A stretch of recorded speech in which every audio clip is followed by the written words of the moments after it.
I'm Destiny. What's up? I'm going to be discussing Guest Writer Part 2, and we're going to get into this. I just want to say first, it was a great read through and through. The surprise, the fantasy, all of it. It was immaculate. Chef's kiss. No, but it really was good. And I liked how the fantasy drew us in and it stayed to the end because that was really like it was it was very thorough and it was brilliant. However, I will not be talking about the fantasy, unfortunately. I'm going to be talking about the bridges between writing what you're passionate about and how it affects your family and your personal life between Lonoff and Nathan. For Nathan, right now he has a choice, and I think well, I don't know which one. I don't know which one he's gonna choose. We know which one he's leaning more towards because of his emotions. He's angry at his father, and he does have a right to write what he wants. And also because he's gotten the approval and the confirmation from Lonoff to write things that aren't pretty and beautiful and roses and sunshine. So we know which one he's looking towards, but we also, know that he loves his family and, he's grateful for the childhood that he grew up with and all that stuff. So we can't really know which one he would choose.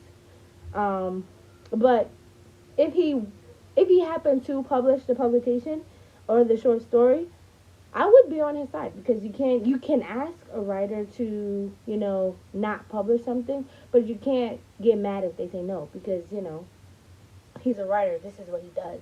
You can't tell him that his writing isn't him because he wrote it. You can't. That's like me drawing a picture and saying, "Oh, I made this picture," and you're like, "No, that isn't you." I mean, I did it. It came from my skill, my heart, my talent, whatever. So it is me, you know. So you can't really, attack him for that. And I feel like that's what his family is doing, and they're not seeing that, you know. I understand that they don't want to be seen as a certain type of way because of, history and because of the timeline, because the story is written in the past. But also, that's how stories are, especially with being a writer. Everything isn't, if you write one narrative for the rest of your life, and everybody knows one narrative, then they're not knowing the truth. And I feel like, truth trumps feelings sometimes. That's just And life. now that Amy is gone, um, by himself, and even he's there arguing with, Hope. I'm about to call her Mona. No, even though he's arguing with Hope, he also realizes that she's gone too. She's done. She's not with this anymore. With this lifestyle anymore. She wants more. She wants better. She wants what she's given out. And rightfully so. With this, I want to point out first it seemed as if everything was going to be okay because Lana, Hope, and Amy, or playing the fake game where they were laughing and talking and, doing regular, normal people things, and it seemed as if the atmosphere had shifted. But but I feel like during that entire Hope may have realized anything else. Because that's kind of how I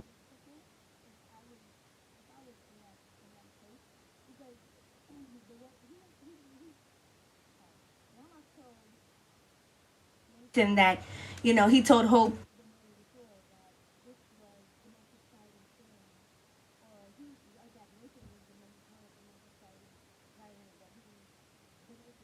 a long time, and we know that his excitement with Amy is,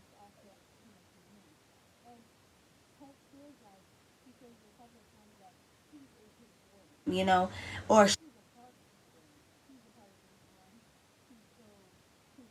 and and stuck in his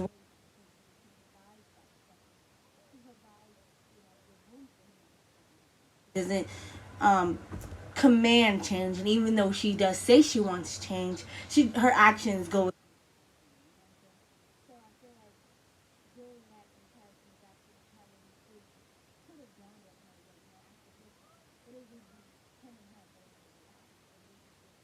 She doesn't want that. She doesn't want boring anymore. She doesn't want consistent. You know, want that, and she's saying it. Um, I'm gonna pull a quote from. I'm gonna pull a quote that.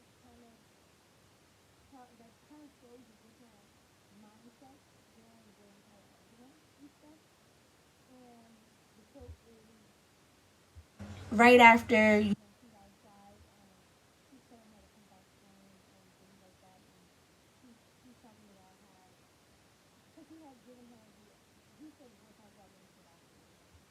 Like, you're not gonna move to Boston. We know that you're not gonna move to Boston. So I feel like this is the point where we see their differing minds, and it's the part where she says, even here, you can't think if I so much as make a toast in the kitchen. I have to catch my toast before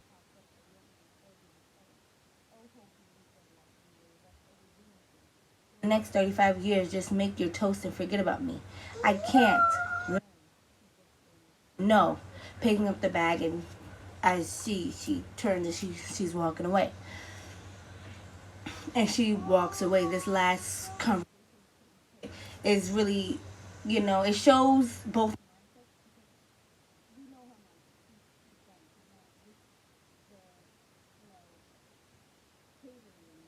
especially when she's not being catered to or receiving love or being touched or even bumped or grazed. She's not receiving anything back, and she's over it. For the past 35 years, she can't go on anymore, and I'm with her on that.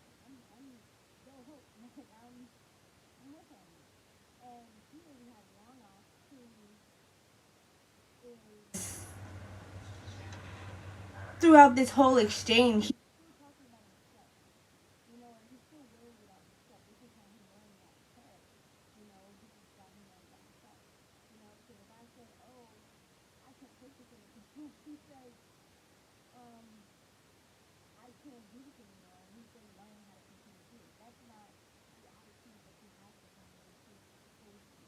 love someone who's supposed,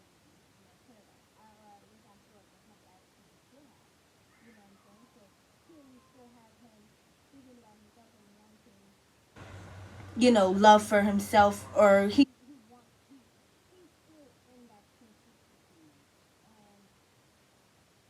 and I don't know what's it's gonna move forward.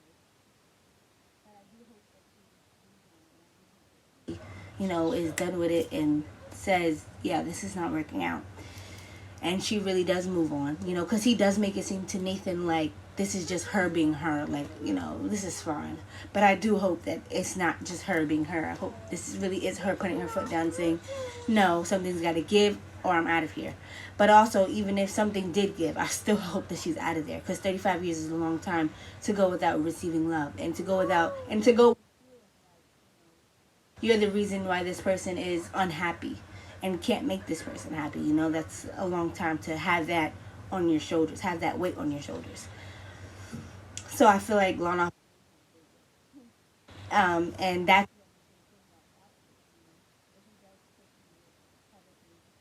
things like that. He needs to watch out for about it. Overall, I really did story. I really did. You think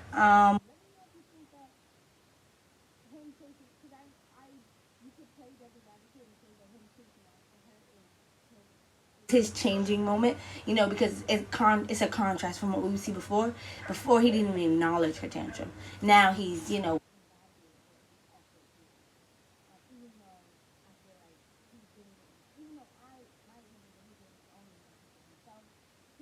chasing her. So let me know if you feel like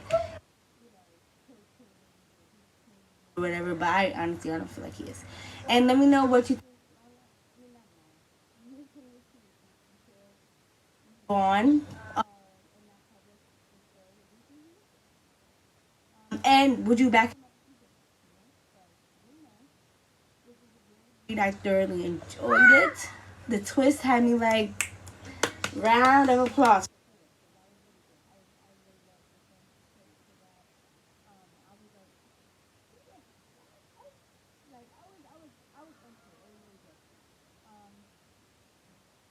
Let me know what you think, and I hope you enjoyed. I hope you enjoyed my commentary, and we will see you on the flip side.